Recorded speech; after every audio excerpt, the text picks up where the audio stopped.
with more cowbell that broke G2's win streak at the beginning of spring. Very true. That's what turned it around. That's what started Roccat on that 6 series win. And that's, you know, as we just talked about here, Wadid.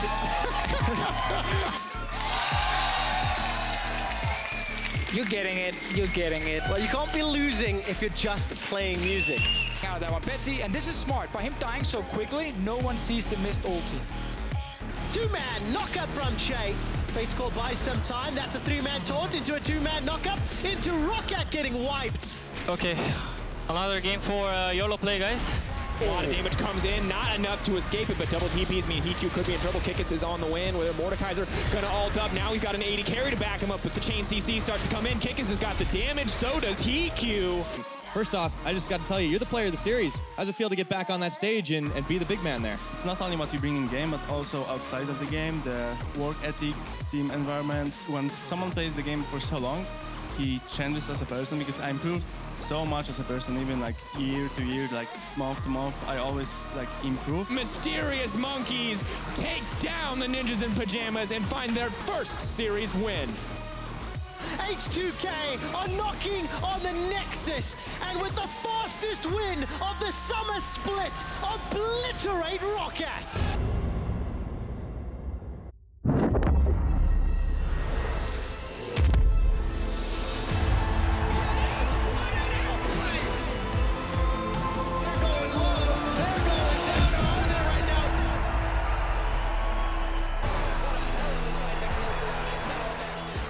Welcome to Berlin for our final day in week 6 of the summer split. Mysterious Monkeys are fighting with Vitality for the 4th spot in Group B and look to take a crucial victory against Roccat tonight. Everyone is absolutely hyped to see that match there. We see players already set up on stage, but just a couple of minutes ago, actually a bit longer than a couple of minutes ago, we give them some time.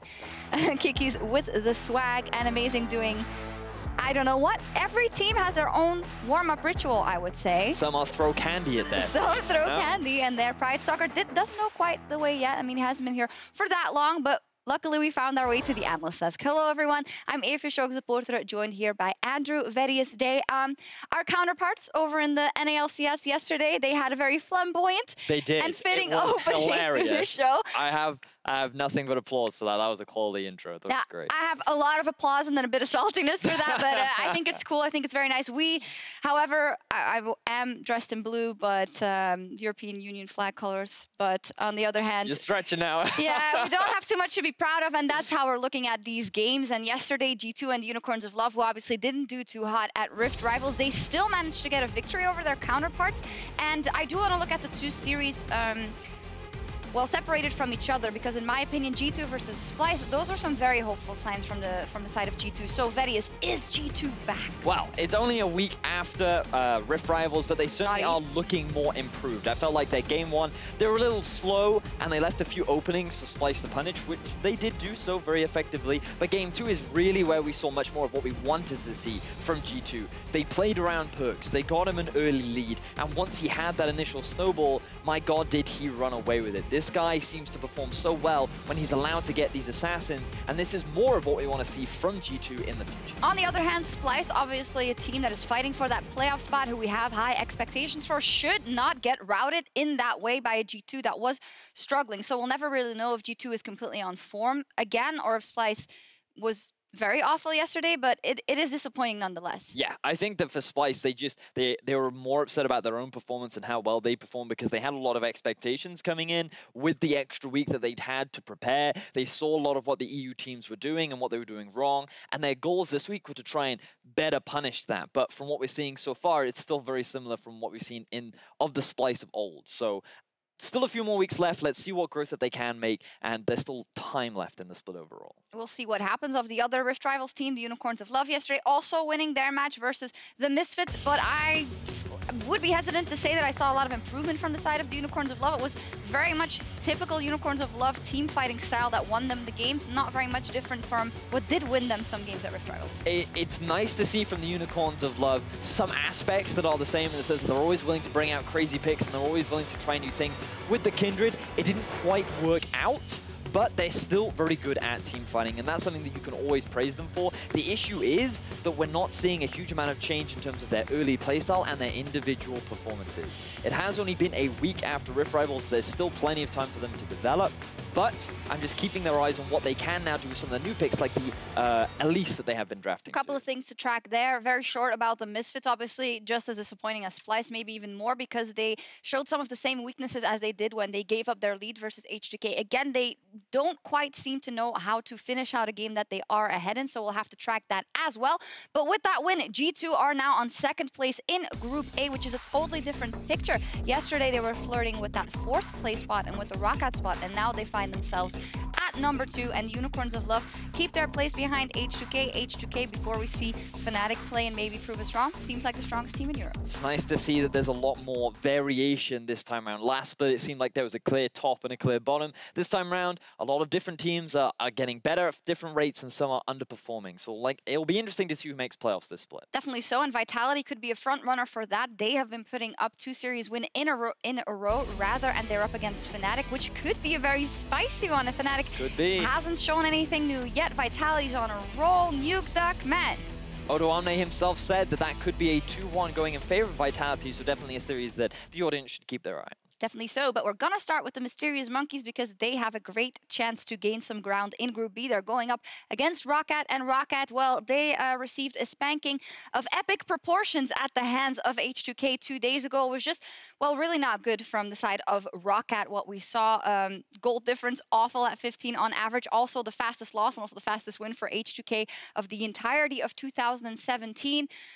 Without focusing too much on the bad, what do we need to see from Roccat today? Well, I'd like to see them being a little bit more proactive in the early game. Something that they seem to be a little inconsistent about is some games they have this slow early game and then a great late game, whereas other times they have great early game but then a bad late game. And it feels like that they can't quite figure out how to do both. And I think that they should go back to what they found success with in the past. Number one is comfort picks, something that the Unicorns tried out and they had a lot of success with at Rift Rivals particularly.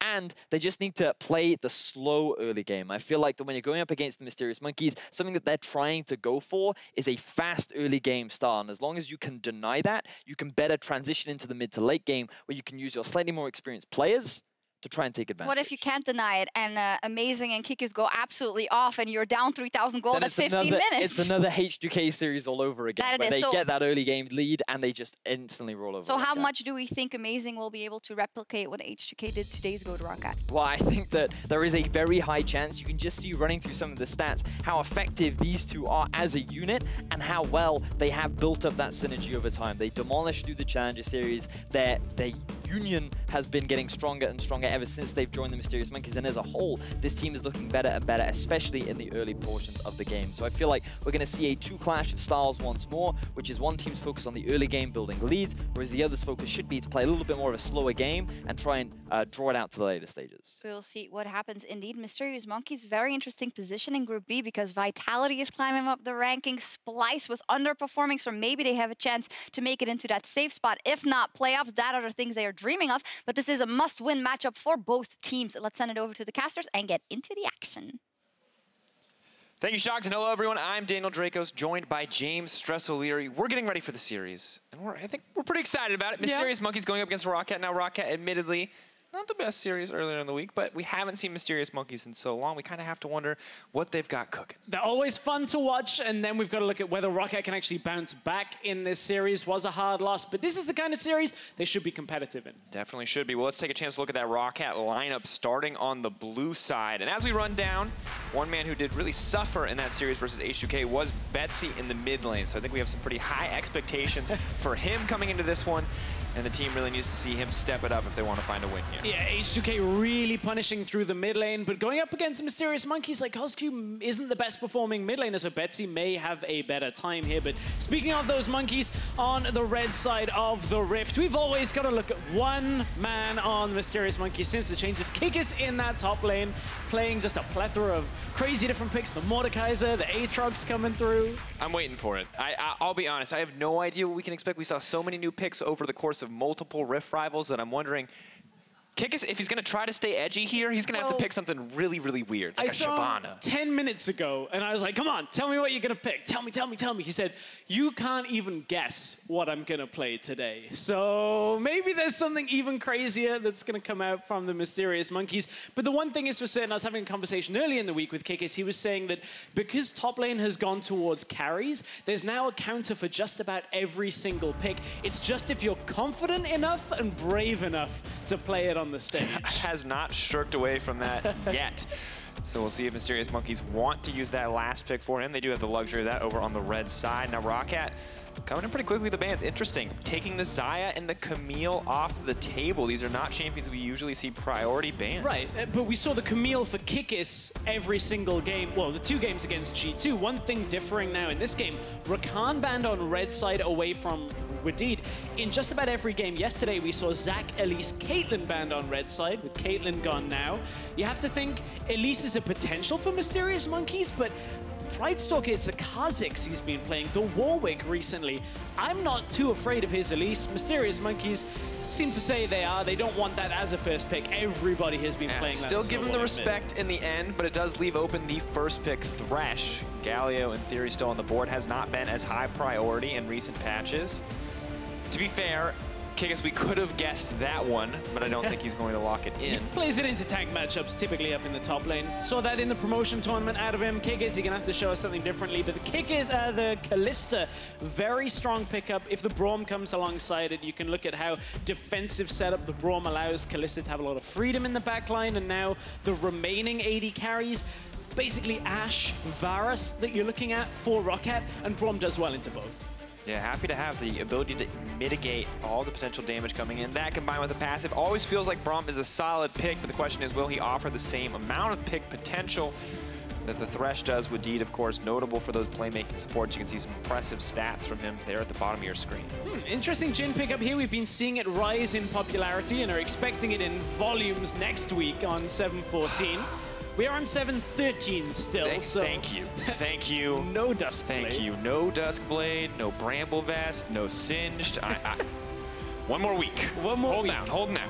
And one more pick here for Roccat as they lock in the Kha'zix. Now, that does leave the Gnar susceptible up on the top side, unless Kikis wants to run an Aurelia into it with the last pick. Of course, Roccat, we spoke about on day 1 of the week, how reliant they've been on individual picks. The Kha'zix, the Gnar, the likes of a Vladimir for Besty. Maybe we'll see them look to target that in ban phase 2 from the Mysterious Monkeys. Cozq is going to lock in the Cassio for himself. Then you'll have the opportunity to ban out any potential opposing mid laners, but it does limit what Amazing's going to be able to play in the jungle if that's the direction Roccat want to take it. Now, Betsy's most played looking at his champion pool, that's Syndra now off the table. I don't think it fits him particularly well as a player. He likes to scale, but Cozq already locks the scaling matchup. So he says, okay, let's take away a lot of the early game threat from the Syndra. I doubt a Lebalanc will follow, but it is possible a Corki may very well get banned away, even though Cassio is good into that matchup typically. Yasuo banned away. It's because they want to play Gnar. They don't want the Yasuo matchup that we saw earlier this week. We did see the Yasuo come out in LCK and be successful in like a 60-minute game into Gnar. And if it's possible, if we can get a Kikis face cam right now, I want to see if we can see if that was the pick that he was planning. No. If we can read his eyes. Kikis, the way he was talking about it, it has to be something bigger than Yasuo. We saw that in competitive this week. It's a known counter matchup.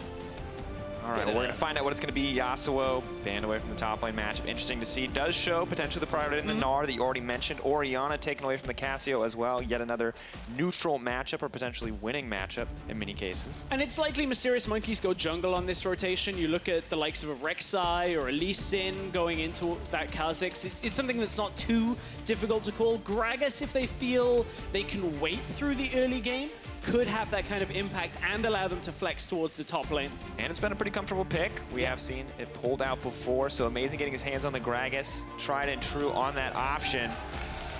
Guys. Betsy is not Magi Felix. It was played in EU Challenger this past week in the middle lane. Unlikely to get picked here up against the Cassiopeia. Cassio does just kind of have so much more team fight presence. Ooh. Oh. That would be interesting. Not something we normally associate with Besty, however, could be a solid pick in his hands, and it's something that we've seen the priority go up on immensely since EU's time at Rift Rivals. And this is the first time he's playing it this split. The Lebalanc now, if Pridestalker can go mid lane, Kikis, it's either the Aurelia or a boring matchup here, because the Yasuo is banned. I would like to see Aurelia. Kikis used to be a big Aurelia player up in that top. Not unpredictable enough. You said it, you talked to him. He was going to play something that you couldn't even think. That's not. We can think of that, man. It's kind of fun if we get a Jayce here. All right, Jayce, exciting. Fun. Definitely still exciting, folks. Should be interesting to see how that top lane matchup unfolds. Have not seen a lot of priority on Jayce in a long time. I was personally hoping for a Yorick. Hint, hint, Kikis. But not going to see it this time around. You can see 4.7 pick percent, 14.1 ban percent. So just has not been a priority realistically at all this split. And does not have a great record either. 0-4 in games. Ironically, one of the only people that had been playing the Jayce was Jisoo, previous to Kikis joining Mysterious Monkeys. But obviously looking for a little bit of trading potential out in that side lane. Jayce, whether it's a case of out-damaging Mini Gnar, certainly you can afford to take a couple more trades than a lot of champions out on that side lane. But I'm interested to see how Amazing can play through the top side. If this Jayce gets so far ahead, he spends the rest of the game in the side lane ahead of the Gnar. He can push down towers and crush through Paxi, potentially. It depends on how Amazing visits the top lane. And we saw yesterday in that final game in the Unicorns of Love versus Misfits series, what can happen if a Gnar is left unattended if you do not snowball ahead of him? Well, folks, this is your chance. Head over to Twitter, at LOL Esports is the place. Hashtag ROC win, hashtag MM win, depending on where your loyalties lie. Now, two very different compositions here, Stress. We got the snowballing jungler on the side of Roccat. We kind of have a snowballing top laner on the side of Mysterious Monkeys, and I feel like every time we look at these lineups, you have to be ready to talk about that top lane. The crowd are definitely ready to see it. And we're getting ready here. It's going to be game one, Mysterious Monkeys versus Roccat. Roccat on the blue side, Mysterious Monkeys on the red. And short of anything crazy happening in the level one, I feel like there's a lot to talk about in terms of these individual lane matchups. Yeah, definitely. I think Kikis might be holding whatever secret pick it is till game two, perhaps. But could technically be the Jayce. Maybe he just thinks that we don't think that Jayce is a real pick. But as you were saying, certainly a lane matchup that, because they're both ranged, it's kind of a difference for top lane. Seen a lot of melee top laners like the Renekton's recently. So there's going to be a lot of just back and forth harassment in lane trading and generally farming for a while, because Jayce, although he can output damage, still needs items to realistically be able to control a side lane, just like the Gnar. So I think the impact from Kikis, unless Amazing gets into the top lane, is going to be a little later into the game. And we'll get to that when we end up seeing Jayce do a lot of damage. Another interesting lane matchup. We said Besty, this is his first time into Cassiopeia. Typically, Lebalanc obviously has a decent early game, but against Cassiopeia, the grounded can have such a big impact. If Besty misreads a trade, goes in with the distortion, gets grounded and stunned, you lose that fight straight away. And I kind of worry for Besty now, this early game snowball champion. I want to see Pridestalker in the mid lane trying to get Besty ahead. And very different than what we've seen Besty on in the past. Usually it's the Vladimirs, the Swains, these team fighting sort of tanky, sustained mages that can be in the middle of everything. LeBlanc does not have that luxury. So we're going to see what he can do here. But Cozq, a mid laner that has not necessarily been performing at the top level recently. He has had a few good games, but maybe Betsy's just feeling confident up against this individual matchup. Sure, and this Cassiopeia has been banned away from Cozq on so many occasions, which is why it rose up through the priority. It's a comfort pick for him. For the last 2 years, he's been playing this Cassiopeia. Just he's very confident in trading, but look at the early game damage we spoke about from LeBlanc up front. However, Cassiopeia in return ends up trading back as well. Both of them just kind of walk away, not really being sure whether they want to take that trade again. Level 2 should be coming in shortly for Cozq. There it is. Postures forward just a little bit, looking for additional aggression here. And of course, Blast doesn't connect. It's not only if Besty goes aggressive with the distortion, you can't run away from a trade like that. So if that happens with the miasma available, which it won't be until level 3, then Cozq will kind of trap Besty there. You can't flash, can't distortion, can't get away. But at least for now is pressuring in the matchup. We'll see how the trading continues, how they match up individually. But for now, Cassio, just a lot more wave clear, waiting for a few more levels before LeBlanc has that Shatter Orb and some of those reliable early options. Interesting, Wadid denies the blast cone, not looking to get surprise ganked from Amazing in the early game. Besty leaping forward. Grounded as predicted, but Cozq still taking a bad end on that trade. Forced to pop yet another stack of the Corrupting Potion. But here comes the surprise Fat Man in the mid lane. I'll be honest, Amazing being in lanes is no real surprise, though. He spends such a significant amount of time around his laners in the lane, specifically around mid lane as well. And Amazing just has become known for this, but Hook down in the bottom lane. Moving forward, throwing down a bit of damage. Dream's taking a bad end of that trade. We'll check in across the board, though. Looks like Jayce, small CS advantage could just be the way that the lane is being pushed. And now Pridestalker moving in. Gonna take down the Scuttle Crab. Will not get spotted out by a bit of vision, so no knowledge as to where Pridestalker is, but a lot of vision placed on the top side for Mysterious Monkeys. It looks like Yuki and Dreams are gonna be there on their own for now. Wadid playing incredibly aggressive here. Hjarnan backing off. And we're seeing growth out of Roccat, actually. A lot of the discussion after Rift Rivals was about investing in junglers to help them early. And Besty, he roams out of mid lane, puts a ward down on the blue side jungle, just to be able to track for Pridestalker where Amazing is, looking around security in the mid lane. And that's something that we've not necessarily come to expect out of Roccat, is being so sure at these early points. Typically, they've been giving away a lot of leads early on, and I think that was most evident against H2K with the crushing game. And they got smashed. Yeah. You look at these games, you look at the game times, 21 minutes, 26 minutes, these are stomps. Can have no doubt about that. But the question is, can Mysterious Monkeys put on the same level performance? Can Roccat maybe step up a little bit here in this series now? And a lot of that came from the mid lane, but his top lane Amazing's coming Paxi, to now. Chain CC goes in, knocked back. Paxi now in trouble, already burned the flash. Goodbye. That is going to be first blood for Mysterious Monkeys. Kikis and Amazing off to a great start. As always for Mysterious Monkeys, up in the top lane, getting the kill. Mid lane trade goes heavily in favor of Besty. This is why we are seeing this pick out of him. Pridestalker invades on the bottom side as well, but there's nothing for him to gain. And just some awkward trades coming in from Cozq. I feel like he tried to predict with the Noxious Blast where the Lebalanc would end up, and now he may be in trouble. He's burned Miasma, and that means for the next 20-ish seconds, Besty will be free to just kind of push forward as much as possible, but they're not going to go for the aggressive gank under the tower. They know that Cassio has heal. However, Roccat have to be careful. They can't afford to keep losing pressure on the top side of the map, even if mid lane is going okay for them.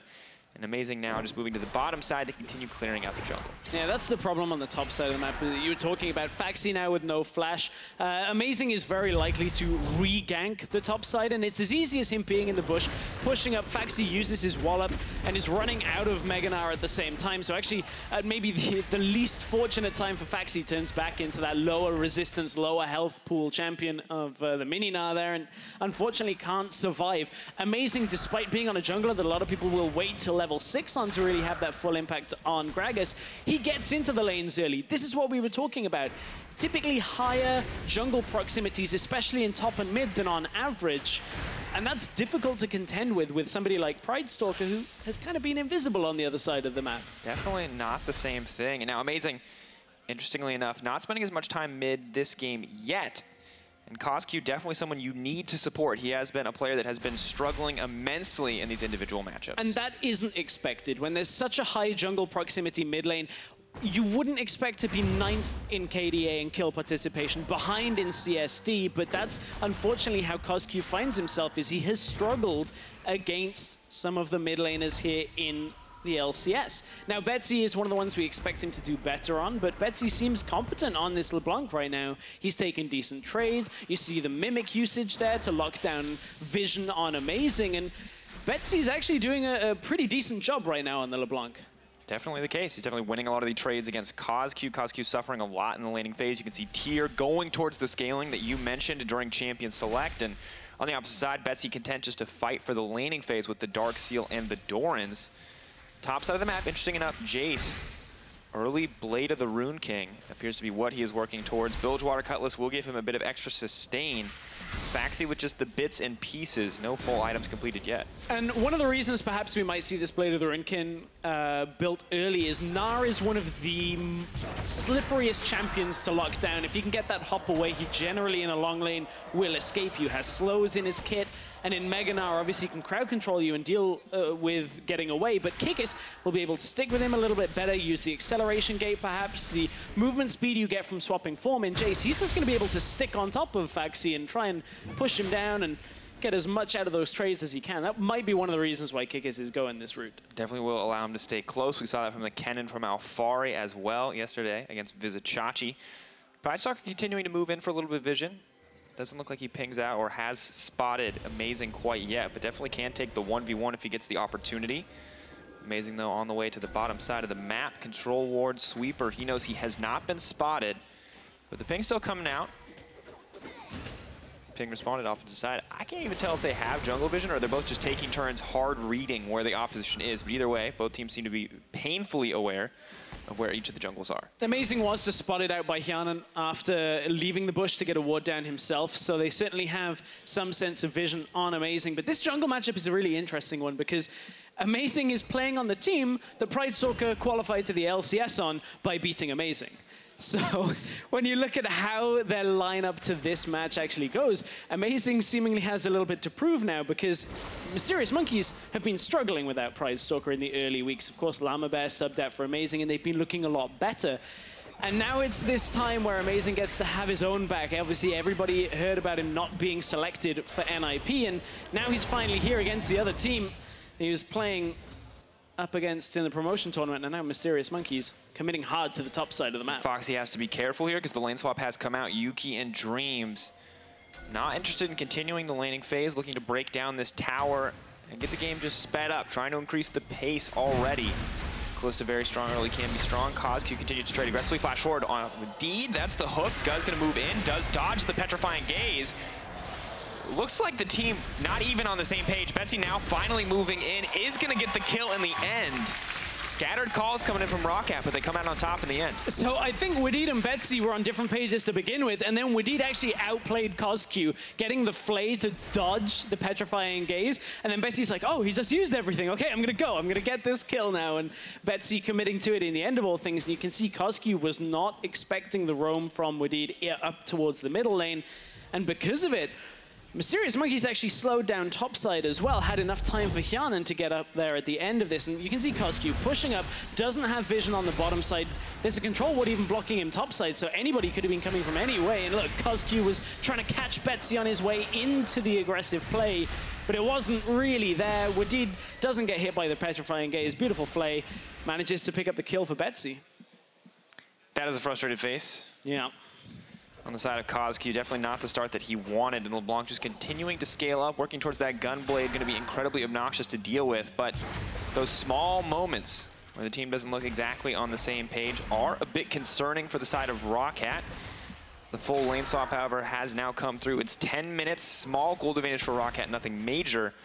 Gnar and the Jayce continue to battle it out on the bottom side, but I'm going to be honest, Stress, as strong as Jayce is in the laning phase, it looks like Gnar might just be stronger. Big CS lead coming in the favor of Paxi. Yeah, and considering Amazing actually visited that top side and tried to get Kikis ahead, this is still a lane that Kikis is struggling in. Now, I anticipate that the later we go in this game, Kikis may very well get a bit stronger out in that side lane and have good trading potential. Looking at it, of course, he's maxing the Q and then into the W for hypercharge as tower pushing potential and trading, of course, with Blade of the Rune King. We'll get a lot of percent damage coming through. Expecting Kikis maybe to start taking over those trades with another couple of levels under his belt, especially once that Blade of the Rune King is completed. I'm excited to see where he's going on the rest of the build, though. Is it going to be like Ghost Blade, Jayce, super squishy, but real high damage? See, next patch, I would say 100% Ghost Blade. Dusk Blade. Dusk Blade. Only Blade. Anything just with blade. Blades. Lots of blades. Yeah, luckily we're not on that patch yet, so lethality isn't quite as obscenely powerful as it is on 7.14 on the live patch. Maybe we'll see a similar build that we saw with Kennen. The double Energizer build on Jayce. I think it would be terrible, but you never know. You never know what's going through Kikis' head. He's got secret plans. He's practiced this strategy through and through.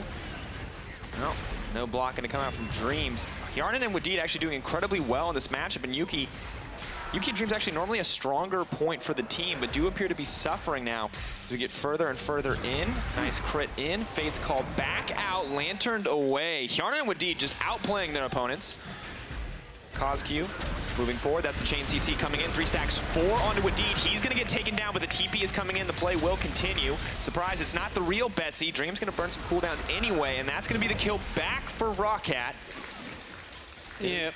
Without having the Fate's Call back available for Yuki, they couldn't get Dreams out of the situation. It would have put Yuki back in the line of fire to get that stand behind meat. Hang on here. Now comes Besty into the fight as well. TP is being channeled from mid lane. Keep your eyes on Cozq and the Petrifying Graze. This will be crucial. Pridestalker is going to duck away. They're now in trouble. Yuki is running for his life, but Betsy's going to play cleanup. Flash forward. Paxi going to take him down. 2 kills for Roccat. Yeah, 2-for-1 trade under the tower, plus the trade going in their favor earlier. As Kikis is trying to trade for it on the bottom side. Oh no, Kikis misreads the situation completely. Was waiting perhaps for that hypercharge to come back up, and one auto. He used hyper. Yeah, he used it He initially. needs minions. He needs minions. Yeah, that was... Kikis too eager to make up for the tempo disadvantage being suffered by the Mysterious Monkeys on the back end of that play, and because they do not get the tower, it is now Amazing's sworn duty to avenge his friend. No Amazing! Okay, he's gonna live. Tower 1, Mysterious Monkeys 1. Tying it up. That's not the kind of score they want to have for this. We killed ties in Europe, okay? That's not how that works anymore. But there was no tied fight under this. Because look, although he gets Betsy with the ultimate from Cozq, there was no tower aggro to be had, so Betsy doesn't get fully punished. Roccat, despite losing Pridestalker, still come out ahead on the exchange under the top tower. And now this Lebalanc is looking scarier and scarier, because yes, there's a Rod of Ages on Cozq, but we're going to have to wait for that to scale up. The Gunblade, however, scales per level, but is also immediately impactful, will make these sustained trades in the mid lane even more difficult on top of the level advantage. But now Kikis and the squad sieging up. Captive Audience there does do a lot of damage to the creep wave, makes it easier for Hjarnan to fire back. Swifties plus IE makes that Jhin so fast you can just weave in and out of the fights. And Roccat holding this top tower is actually doing a decent job of delaying Mysterious Monkeys, trying to get Kikis out on that side lane, pushing further ahead. They've actually brought him up here to secure this tower for sure. But one thing Mysterious Monkeys have to be careful with the longer this game goes is this Lebalanc showing up in the side lane where Jayce is. If Roccat can actually get that to work, Jayce is so squishy. Now they want to fight up on the top side. Dreams backing off. There's the curtain call moving forward. Dreams sidestepping what he can. Fate's Call comes in. They're buying a bit of time, but Amazing has been locked up. Looking for that 4-shot, firing it out. Amazing has been hit up. Wadid on the way in. Pridestalker on the way in. Has to be careful. Yuki not letting him approach his teammates quite yet, but Betsy, eyes on the Lebalanc. No kill coming through. Cannot find the Shatter or proc. The whole reason for that trade is Kikis teleporting to the bottom side, basically in view of Roccat, which is a little bit maybe ego coming through from Kikis. He's been having a couple of plays that weren't necessarily ones you'd expect. Staying under the tower, not quite being able to finish it off, now teleporting to the bottom side.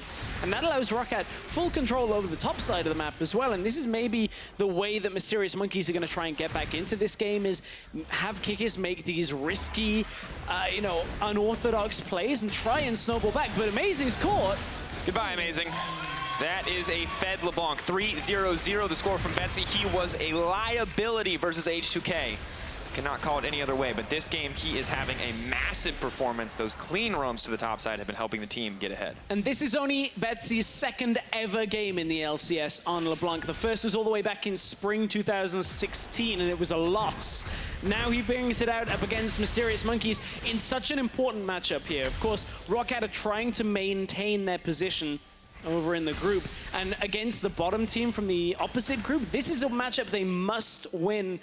And it looked like the addition of Kikis and Amazing to Mysterious Monkeys put this match in favor of the Mysterious Monkeys, but Roccat are showing us why that is not the case today. And more experience together as a team, despite the bad matchup versus H2K. They are showing a much cleaner performance this time around. And things, the Mysterious Monkeys, we look at the gold, it's not too far apart. It's just 1K. But when you look at how well Roccat are playing right now, the fact that they have a Rift Herald in the back pocket of that Jhin if they want to push forward, it means it's just going to get harder and harder for Mysterious Monkeys, because this gold lead is guaranteed to grow. And it feels like Mysterious Monkeys kind of put themselves in this kind of situation. You know, a matchup that is a difficult one to balance early on, with the Cassiopeia early picked and the LeBlanc being available in response. The Jayce matchup into Gnar, which hasn't gone their way. Oh, the hard read. Kikis, goodbye. Wadid with Just a beautiful prediction onto the sidestep from Jayce. Tower's going to drop down as well, and that has to be so frustrating for Kikis. Has to be, but on the same time, Wadid was given this opportunity with Thresh first pick. The Rakan was banned, but Wadid has looked just as good on this Thresh, and he's showing up once again. The hooks have been landing in the middle lane. Hook. Oh. Play backwards. Lebalanc gonna throw down a little bit of damage. Unbreakable, where's his at? The chain CC. Now pulled back, but Cozq's gonna tough for the double chains.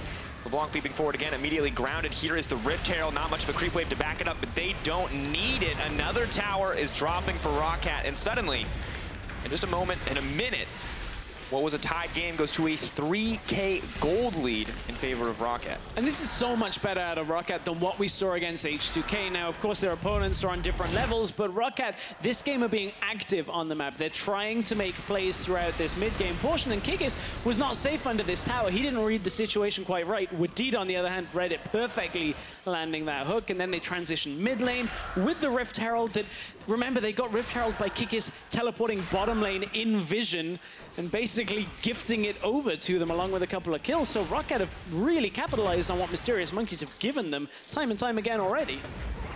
Difficult game to play on the side of Mysterious Monkeys. Not even going to stick around. It looks like, oh, well, pull the Cloud Drake out. Kalista Ren making this one easy to secure. Now Besty. Luckily for Cozq, misses the chain, or that very well may have been a kill because the LeBlanc just continues to get stronger. 6 stacks on the Dark Seal. Paxi now in trouble, running for his life. Dreams moving forward. No concussive blow stacks, but it will be a red buff reset, actually. Not going to get it yet. But and look at what was committed into the bottom side. 3 people allows Roccat to secure top side from this. Even if it has vision control now, they're playing around this top side way better. And Kikis has not been able to get out on the map and be active on this chase at all. This is not a good look for the Mysterious Monkeys. Kikis caught just about everywhere, spending his time on, I would argue, questionable objectives as Roccat continue to pressure in for now these tier 2 towers. Kikis just continues the laning phase. He's battling up against that Gnar, and despite his early success with the support of Amazing, is even. And it does not look like a good, like this Jayce pick, rather, is working out for the team. And a lot of it is because Mysterious Monkeys haven't been able to commit resources to getting Kikis further ahead. Because he got that first kill, Amazing visited the top lane, that's great. But then from there, Cozq's been stuck in a situation where everybody's been in his lane, then Roccat transitioned down to the bottom side and punished Kikis. So there's always a member of Mysterious Monkeys on their own getting caught by Roccat. And it might be Amazing for now, but Kikis was running up the river at the same time. Does get the flash in the end. And Stress, I feel like you're right. He could have received more jungle attention, but at the same time, he was left alone before the lane swaps were coming out for 5 or 6 minutes. And he was losing every single trade. Maybe the Jayce just is not the right pick into this matchup. Or maybe Foxy is just too good at this Gnar. But either way, it is a pick that has not worked out for Mysterious Monkeys. And unfortunately, things don't get better the later we go in the game. The Gnar continues to be a massive teamfight threat, impossible to get away from when it comes to split pushing. Jayce maybe can out-duel, but Gnar just gets tankier and tankier and will always have value in those team fights. And I think that's why we're seeing Paxi go Frozen Mallet first, not going for that Black Cleaver, now transitioning into further tank items rather than any side lane split push 1v1, because Roccat right now are doing well enough at forcing these fights that in their minds they're just going to say, okay, we'll keep doing this, we'll keep killing Kikis. It will never be 1 versus 1, so why do I need to build for it? And if Roccat can maintain that, that actually will pay off for them quite well. The only real threat as we go later in this game is going to be Cozq, because Cassiopeia, even without a massive amount of resources, still has decent late game damage. Being in an even playing field can still output damage against the likes of Kha'zix, a LeBlanc. You know, it's only going to be Paxi that's particularly tanky the later this game goes. Very true. One pseudo tank in the form of Gnar, of course, unreliably tanky as the mini Gnar just has so little base resistances. Could be an issue for Roccat. For now, it's not, though, Wadid. That hook's pretty easy to land, but it's just going to keep the fight going. Mysterious Monkeys, interestingly enough, not willing to commit anything. Even after what could have been a pick on Wadid, they don't want to take any risks here. And now Cozq left alone to hold onto this tower as the Jhin and LeBlanc just continue to poke it out. The reason they don't want to commit anything is because look at the bottom lane. Kikis is still pushing up. They do not want Kikis to have to teleport. Roccat never want Kikis to have teleport available. It's the 2 sides of this battle, and whichever one prevails is likely to end up winning the game here. If Kikis has the time on the side lane, theoretically, it allows Mysterious Monkeys back into the game. Yeah, but for now, unfortunately, Besty continuing to threaten under the tower. Cozq forced into a side lane matchup against the Lebalanc, and as soon as Roccat backed him up, he has to leave a matchup that he's already losing anyway. Things are going from bad to worse to a certain degree, but luckily Kikis is trading back. However, Foxy in the mid lane, really hard for this team to deal with. Amazing coming in means Foxy has to leap out. It is a tower trade in the end, but still a 2k gold lead in the favor of Roccat. At some point, Roccat are going to have to turn towards the Baron pit and at least bait, because Kikis is getting too much done here on the bottom lane without anybody reacting. Now, LeBlanc goes down there, Hook does land in mid lane, but look, Mysterious Monkeys, no full commit. They can even disengage with Gragas if they need to. This is the 2v1 bottom side that we're seeing that we were expecting, but look, Kikis already sees it coming, and Mysterious Monkeys have pushed back the danger from mid lane and top lane.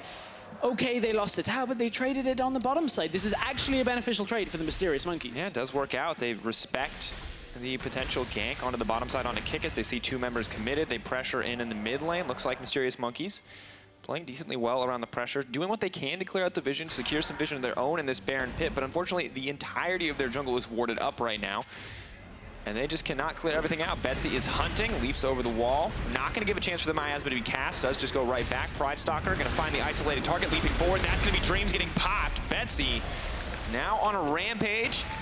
Amazing, maybe hungry for a little bit more blood, but Kikis already backed off. That is not what the Monkeys wanted. Yeah, at this point, Mysterious Monkeys just trying to put any damage down that they can at the end of that fight, deny Roccat any follow-up, and deny them going to Baron as well, because, as we said, Roccat have to somehow get that teleport from Kikis. They try it by going aggressive. Kikis doesn't actively use it. He had already recalled back to the base, so was in an awkward position himself. I like the Roccat re-establish control on the top side, but what they need to do, that we saw G2 do very well yesterday against Splice, is continue to force these fights and pull Kikis back.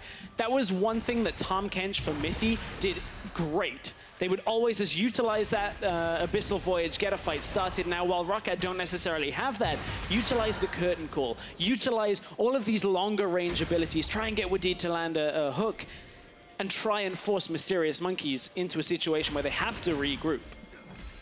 We'll have to see, though. Jayce now with 2 items strong. Maybe a little bit more of a threat in the side lane. The Black Cleaver Blade of the Rune King. Going to be potent against some of the armor built up on the side of Foxy. And no crit chance means that the Randuin is not quite as effective as he'd like it to be.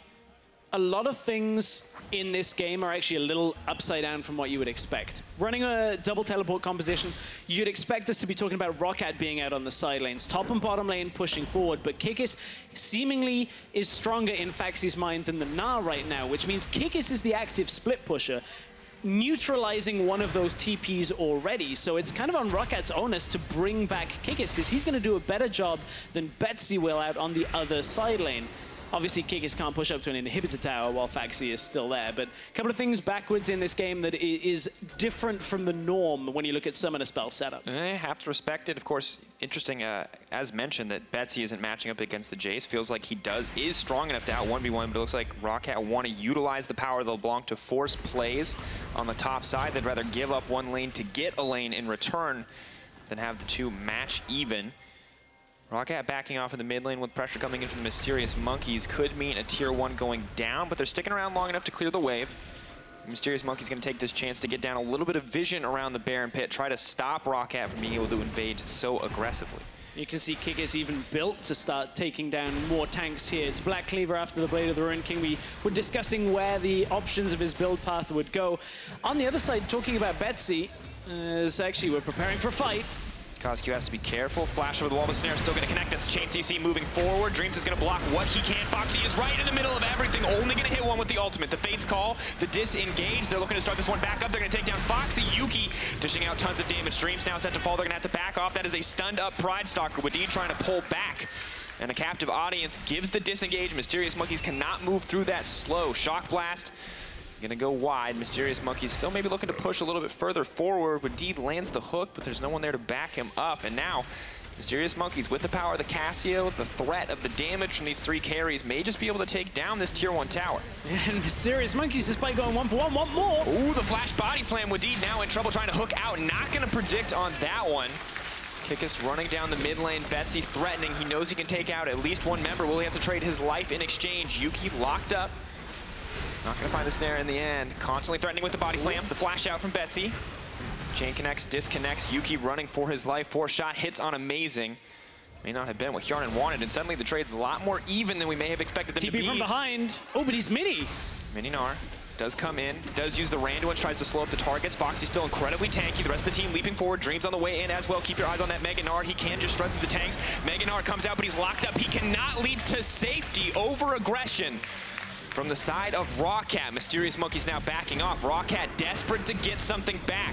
Exhaust goes in, Dreams goes down, respawns just to die again, but actually I have no idea who came out on top in this trade. So Paxi and Dreams both died twice in the space of basically 1.5 fights. There was a mid tower that went down. Mysterious Monkeys didn't use their TP, whereas Roccat actually did. So Mysterious Monkeys do edge out the lead from that trade. They are still behind in gold, but this begs the question, Rockat's inability to close a game and then picking, snowballing, non-scaling comps, which is away from what we've expected for them. Now, we praised them early on for getting the Lebalanc ahead, but now you've got to close the game with it. And to be fair, Jhin's going to scale pretty well into that late game. Kha'zix will have a lot of damage. Difficult to execute. Gnar, also a huge teamfight impact, but you can definitely say Lebalanc a lot harder to operate later in the game. A lot more difficult to approach that back line, especially with the tanky front line Monkeys have, but you can see nice play coming in from Amazing with the body slam flash. Yeah, an unorthodox angle as well.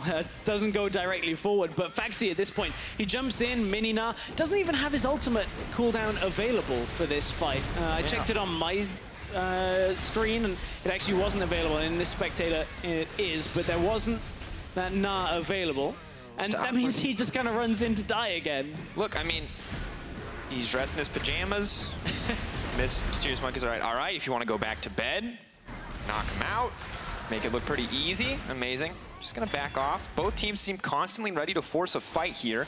Betsy continuing to push on the top side. Kikis is on the bottom. They're just mirroring each other. They're just continuing to push. And now Betsy, his item build, there's nothing unorthodox about it. You know, Banshees is a fairly typical item. You know, Merc Treads if you need them in a matchup. But when you're 4-0, I want to see like Gunblade, Morello's Void stuff. Like, get me more damage. Get me more explosive potential to actually close out a game. Whereas Betsy's gone defensive. And I'm interesting to see how this game has developed. Betsy now looking for a pick onto Cozq, some additional tanky stats. Could have been in trouble, but luckily Dreams was there to back him up. Kikis still on the bottom side. And now when we look at both of these teams, we kind of expected Roccat to be on a downswing after their loss to H2K. They're going even against Mysterious Monkeys. And I don't know if we can say if that's an improvement or not. It's hard to tell given the difference in the levels of the team. But for now, this is a very even game.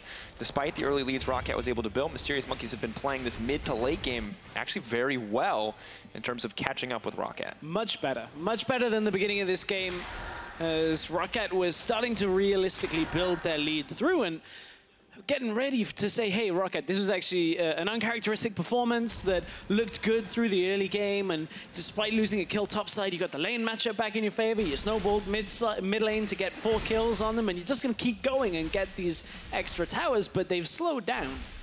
Mysterious Monkeys have done a good job of reasserting control of their own territory, getting the vision control in their own jungle. It's only that one blue trinket up on the top side that actually stands for Roccat. There's a couple of wards actively placed by Mysterious Monkeys on the lower side as well.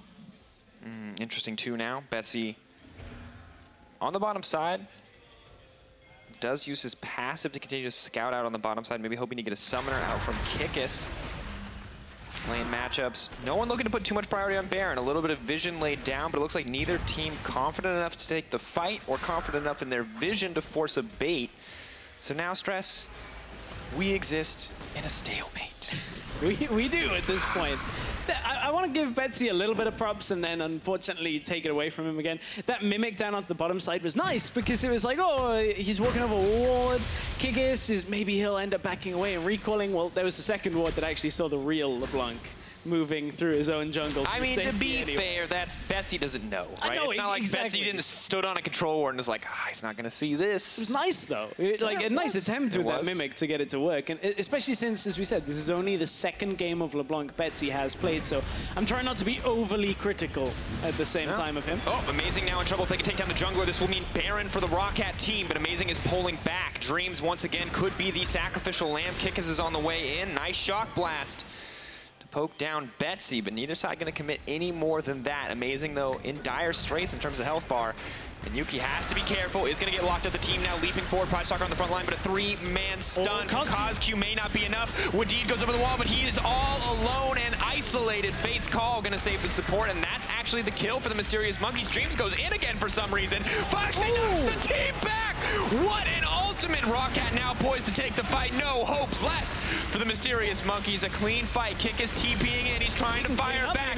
Can he get it? A shock blast to Jhin. Too fast with the crit, with the movement speed. Hjarnan on a rampage, and what a fight from Roccat. We thought maybe Kikis could clean up, but unfortunately he's not tanky in any stretch of the imagination, and there's so much damage here. Bye-bye, Jayce. That's going to be the ace for Roccat. The Baron now, an easy take for the team, and whew, dead even for so long, but Roccat finally find a fight. And finally find the punish on Mysterious Monkeys not using the teleport early on in these engages. And it's all on Paxi getting that re-engage after the pullback, then bringing Wadid into the fight for Mysterious Monkeys. It looked very difficult, but three-person Gnar into the wall allows the cleanup. And it was only as that Gnar hit that Kikis even began channeling his teleport, because Mysterious Monkeys thought they'd already won this fight.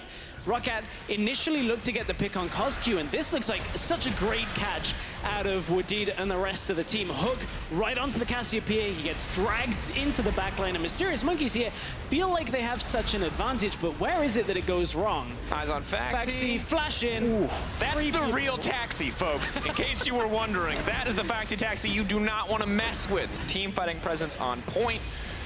And you can see Kikis. Yeah, sadly, as a Jayce, you're really good at 1v1ing. You're really bad, as in most champions, at 3v1ing. Yeah, there was low health targets. I'm like, oh, maybe he can, you know, get a great Q to the skies, kill one person, get another. Nope, he just gets blasted by Besty as he gets into that fight. And despite, you know, we're talking about Besty early on, he's done a great job. 5-0-5, Mysterious Monkeys want to fight. Hold that thought. Wadid now running for his life. Will use the box to try to disengage. Has hooked up one member. Besty is on the backside. A lot of damage onto Yuki. Foxy leaves it again! Not going to get anybody, though. Yuki, nice sidestep, dodging what he can. Yuki still alive.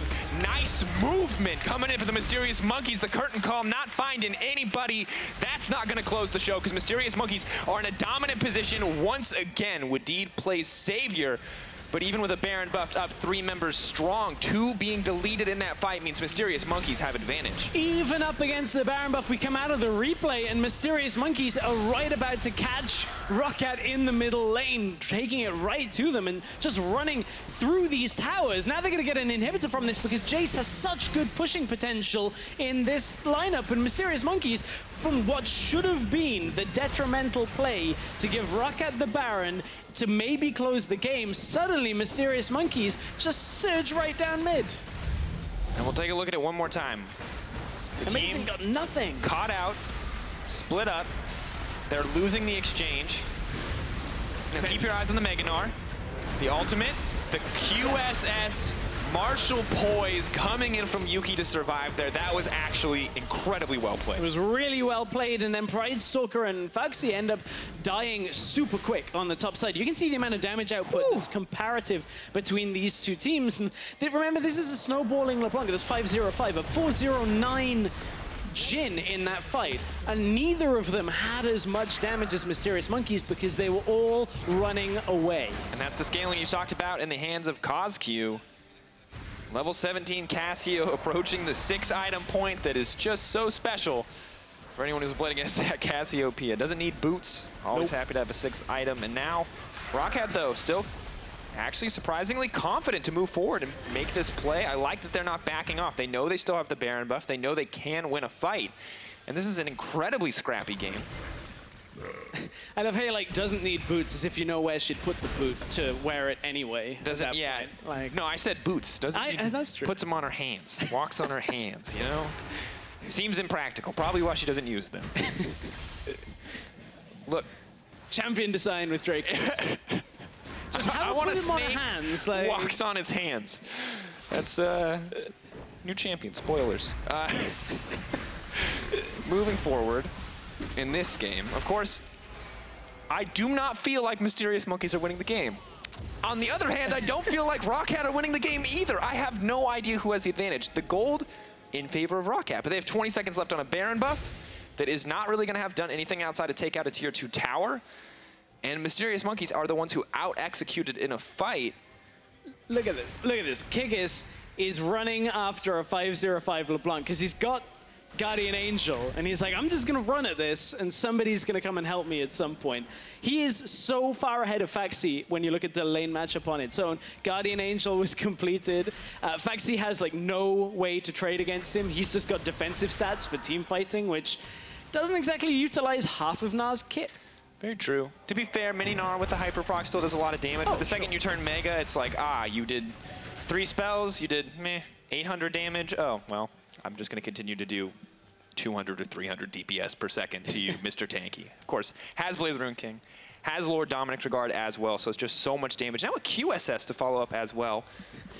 DPS as a velocity. Damage per second per second. Damage that's how I like it. That's how you accelerate damage, and that's what Mysterious Monkeys are trying to do right now. You have to be careful, though. Roccat walking through the pinch means it's an easy shock blast to connect on the Hjarnan, but not doing a ton of damage. Enough lifesteal from the Curial Scimitar and that Keystone to keep him healthy. Team fight advantage, I feel like, is in theory in favor of Roccat, given that they have the Gnar, the LeBlanc, and the Jhin, who are all incredibly strong right now in terms of what they can offer, but we saw Mysterious Monkeys out-execute in the last fight. And characteristically as a team, Roccat, we've always said, better late-game decision-making than a lot of teams when it gets this late on. Yes, okay, that's because they typically are playing the likes of a Vladimir or something that scales very well in the middle lane. Mysterious Monkeys, on the other hand, however, are just pushing on the side lane as much as they can with Kikis. They've got these 3 Cloud Drakes that we haven't really touched on throughout the game, and now they're starting to become more influential because it means Kikis can chase people down in that side lane very effectively and can get away at the same time, and now they're starting to have this effect. It's one of the reasons why Mysterious Monkeys have been able to lock Roccat in these fights without Roccat getting away properly. Very true. Pretty influential factor in that mid lane, forcing Roccat into a bad position.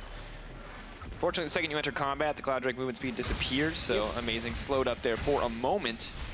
Now, Baron 58 seconds away, Elder 36.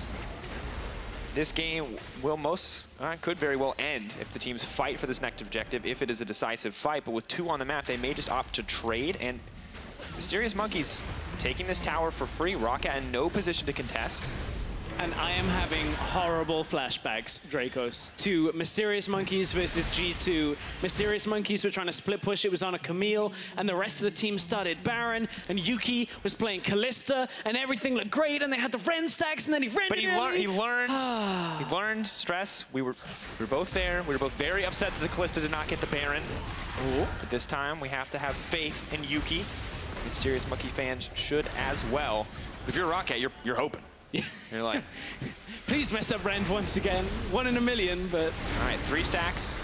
Only the Elder Dragon is available. They're burning this one down quite quickly, trying to get the Kha'zix away from the pit. 4K, 3K, getting lower. This should be the free smite coming out. They are going to get it in the end. That's the secure coming in for the Mysterious Monkeys.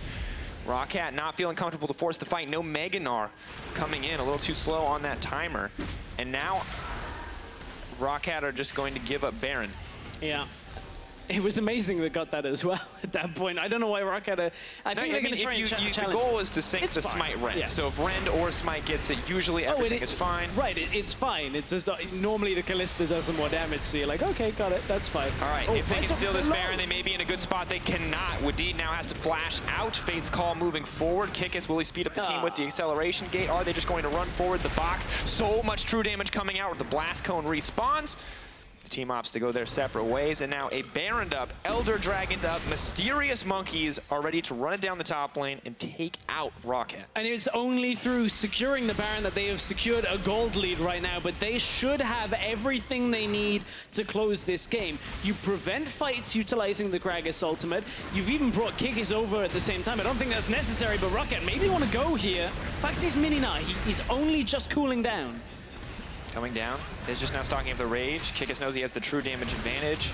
Hook connects onto Amazing, maybe not the target they want. Mysterious Monkeys gonna back off the best they can, using that acceleration gate to disengage, and Roccat not finding an opportunity to force a fight means that they give an inhibitor for free, and I'm sad to say that is the trend for the last 3 minutes of the game. They did not contest the Elder Dragon, which of course is incredibly difficult against the Kalista, but then they immediately did not contest the Baron either. And I understand that one, because you don't want to fight a 4-Dragon stack team, but why so willingly give up these objectives without forcing a fight? I understand it's difficult to execute. I understand you don't have the Mega Gnar, but it does not feel like Roccat are planning out these moves. It feels like Roccat are waiting for Kikis to be out on a side lane to somehow kill him and then have the numbers advantage and run back to the team fight on the other side, but that's not really going to happen now. Like, Mysterious Monkeys, they've got a Guardian Angel on Kikis, have had it for a while. There's one on Yuki as well, so to win these fights for Roccat is exceptionally difficult right now, and as you said, they're not even trying to contest.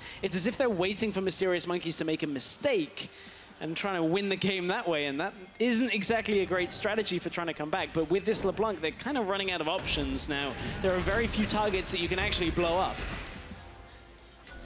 A little grim on the side of Roccat.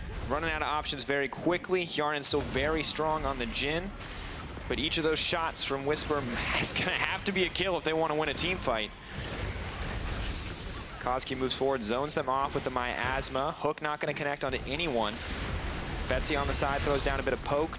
Dreams with a quick trigger finger, not actually going to block anything, but ready if any follow-up comes through. And it's just the slow siege coming in. Besty poking as much as he can.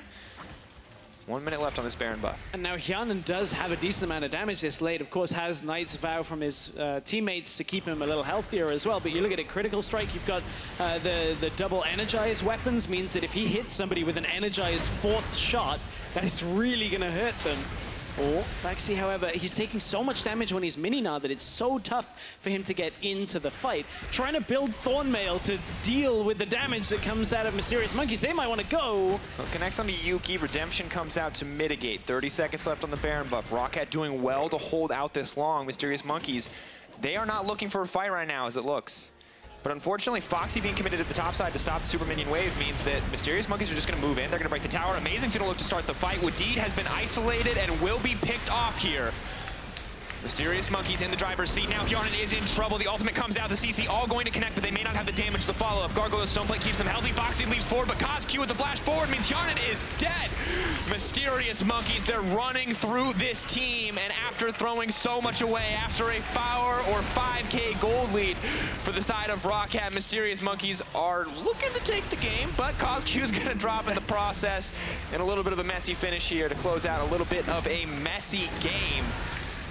Taking a little more time to do it at the end of the day. That is going to be the Game 1 win for the Mysterious Monkeys.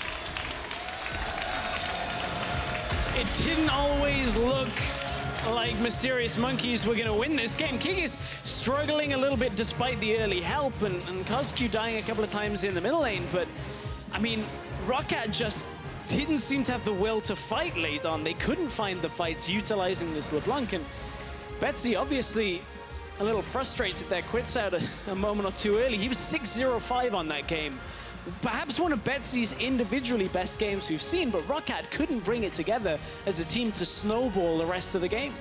And when we look at it, I think I loved the Lebalanc pick in terms of an individual performance, but it's not a team fighting pick. Nope. And I feel like team fighting success has been historically the success for Roccat as a lineup and the success for Besty. Now, individually good performances in lanes are great, but if your team is not comfortable playing kind of the 1-3-1 style that a Gnar and a Lebalanc may put you into, it just doesn't look like it worked out. And Mysterious Monkeys definitely closing it out with some confidence. And they struck first here against Roccat. Let's head over to the analyst desk for more on that Game 1.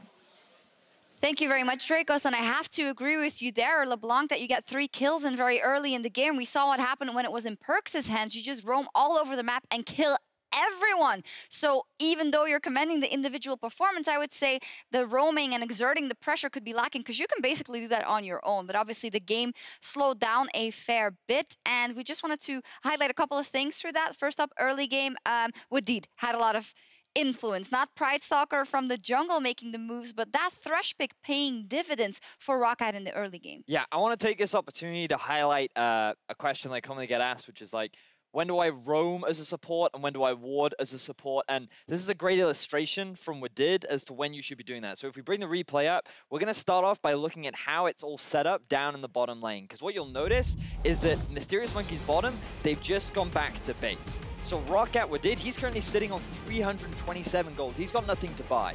So rather than go back to base with his AD carry, he's looking for roaming opportunities. So when you look at the mini-map, what you can see is he's going to clear out this ward, and then what you're going to see is the opportunity for him to make some kind of a play in the middle lane. You're going to notice that in the middle, there's a bit of communication between him and Besty, which is very much that just let Cozq push in the middle lane because he sees nothing. We have pink wards all over the river. We have full knowledge of what is going on.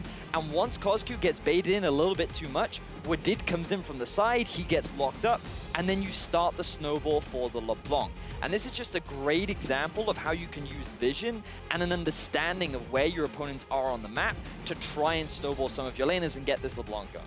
Snowball the right lane there for the Lebalanc. Also, just after that, we saw them just moving around the map very well and pushing turrets all across. Even though they lost that first tower in the end to Mysterious Monkeys, it seemed like Roccat was very much in charge of the game. And then the split push has to begin, obviously. And you had a bit of frustrations concerning the fact that you have the Lebalanc who's very fed, but you're sending your Jhin and your Lebalanc up to the top lane to try and push when you could have made other moves across the map. I think that the interesting thing that we saw from Roccat was that they just showed a lot of respect towards Mysterious Monkeys they didn't necessarily need to do when at one point your Lebalanc is 5-0-5, right? We saw what Perks can do with a fed Lebalanc where you can just move around the map and kill everyone. They had the ability to do that, but they just were a little slow to do all of the plays. And when you aren't super proactive and you aren't trying to continuously push over and over and over again, then a team like Mysterious Monkeys that has Kikis and Amazing, they have a lot of experience, they know how to come back, and all they're waiting for is a good fight here or there to then try and punish you. And so much then comes down to for Roccat, also for Paxi on his beloved Gnar, if he can get his moves off or not. And we're going to take a look at two fights because unfortunately for Roccat, it all came down to the team fighting in the end. And this is where an opportunity that they get and they try to capitalize on, and it looks good from the start. So you can see here, the initial setup from Roccat is actually pretty good because they're spread out, they have a good collapse coming out, and the problem is they just can't properly coordinate the target that they want to shut down because Amazing ends up backing off. And then notice where Kikis goes. He's moving back to the top side. Mysterious Monkeys is saying, we don't want to fight right now, we just want to disengage. Yuki takes a very greedy and dangerous path, and Roccat see this as an opportunity to force a fight. A good flash from Cozq means that Mysterious Monkeys now feel confident that, hey, maybe we can go for this 4v4 if we have the TP in as well, but, there's a Gnar on the enemy team, they're waiting for the re-engage, Amazing can't get the flank, the TP is extremely late, and the coordination from the Mysterious Monkeys just seems completely off. Yeah, the late TP was something that struck me particularly, especially because that's one of the things that when you think of very experienced players, pulling that trigger at the right time is crucial. But then right after this happens, and so much comes down to a good or a bad Paxi coming in.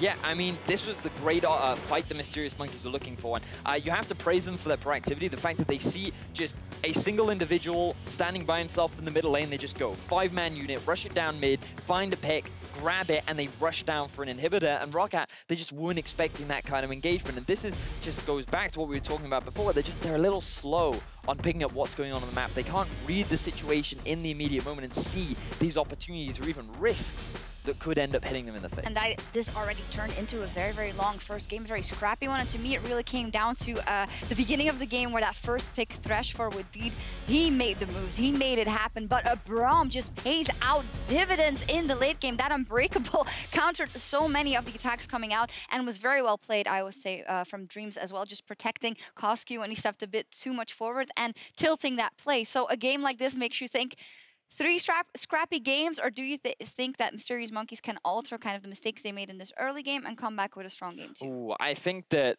Mysterious Monkeys have a good chance to be able to clean up their early game, because I would have liked to see a little bit more. We saw an early yank top from Kikis, from Amazing onto Kikis. He didn't really do much with it. Sure, he was this great slit pushing threat, but a lot of fights were happening that Kikis couldn't get involved in, that's how they fell behind. So I think that if they invest more into Kikis, get him snowballing, getting involved in more of the fights, that is a better utilization of him as an individual. Whereas for Roccat, I think that their game plan was solid. They just need to read the map a little bit quicker. They need to register, where do we have our vision, what's available on the map, and just increase that communication so they have a clearer game plan of what they need to do for the rest of the game. See, if that happens, Mysterious Monkeys can take a crucial win here against Roccat. The players are preparing for Game 2 as we speak. Stick around.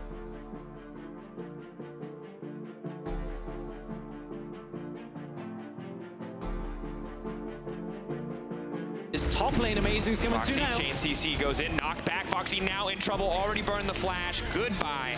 That is going to be first blood for Mysterious Monkeys. Mirage on Cozq and the Petrifying Graze. This will be crucial. Pridestalker is going to duck away there now in trouble. Yuki is running for his life, but Betsy's going to play cleanup. Flash forward. Foxy going to take him down. Dreams goes in again for some reason. Foxy knocks the team back. What an ultimate. Roccat now poised to take the fight. No hope left. Fine. Jhin no flash. Kill Gnar. End the game. That is going to be the Game 1 win for the Mysterious Monkeys.